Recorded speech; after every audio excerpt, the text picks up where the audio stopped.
नमस्ते, प्रणाम। मैं सालू मिश्रा अपनी सुसंगम चैनल से स्वागत करती हूँ। तो आज मैं लेकर आई बहुत सुंदर है ये शिव चर्चा होली पर शिव चर्चा भजन है। जैसा भी लगे आप लोग कमेंट में बताइएगा। ऐसे होली है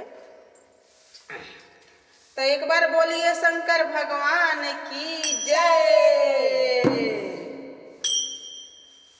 तो रोल सुनी हम सुनाओ तनी। अब होला खोली